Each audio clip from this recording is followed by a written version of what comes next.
এই হচ্ছে স্টিল মিলের রাস্তার অবস্থা। একটু যদি 19-20 হয় আমি পুকুরে। কীভাবে আসলে চলবো এই রাস্তাতে, মানে খুব ভয় লাগে। এমনিতে তো আপনার ভাঙ্গা রাস্তা, তার ভিতরে পানি, আর এত পরিমাণ ভয় লাগে ভাই।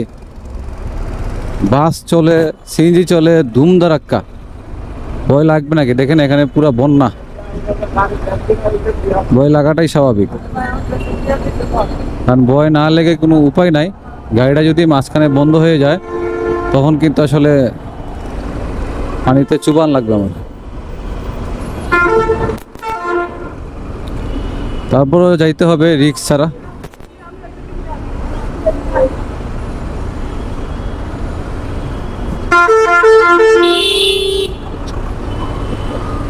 ওরে বাবা গো, পার হয়ে গেছে, কিছু করার নাই।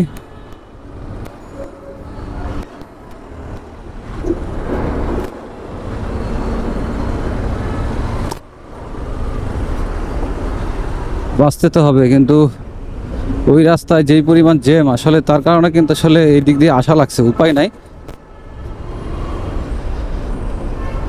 কারণ ওই জ্যামে সারাদিন বসে থাকার থেকে ভাঙ্গা রাস্তা দিয়ে চলে যাওয়াটা আসলে অনেক ভালো।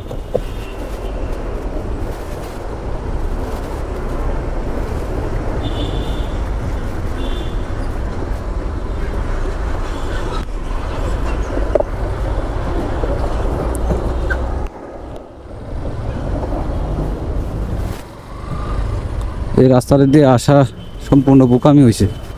এরপরে আর এই রিস্ক নেওয়া যাবে না। রাস্তাঘাটের কন্ডিশন খুবই খারাপ। আল্লাহ গো, এত পরিমাণ ভয় লাগতেছে। এত বড় বড় পুকুর পাড়ি দিয়ে তারপরে আসলে এই রাস্তাতে আসা লাগছে। কিছু করার নাই রে ভাই, চিপাই পড়লে আসলে এরকমটাই হয়। যারা আসলে দিনের বেলা এই রাস্তাটা দিয়ে সিবিচ যান, বাইকাররা বিশেষ করে, একটু অন্য রাস্তা ব্যবহারের চেষ্টা করবেন। কারণ হচ্ছে সারাদিন জ্যামে আটকায় থাকা লাগে। দেখেন এই পাশে রাস্তা কিন্তু পুরোটাই ফাঁকা, কিন্তু পিছনে কিন্তু প্রচুর জ্যাম লাগে আছে। কারণ এই রাস্তাটা দিয়ে সচরাচর বাস আর ট্রাক ছাড়া কেউ আসতে চায় না। কারণ রিক্সা আসতে গেলেও রিক্স, ভাঙ্গায় পড়ে অ্যাক্সিডেন্ট করার সম্ভাবনা আছে। বাইকেরও তো দেখলেন কী অবস্থা।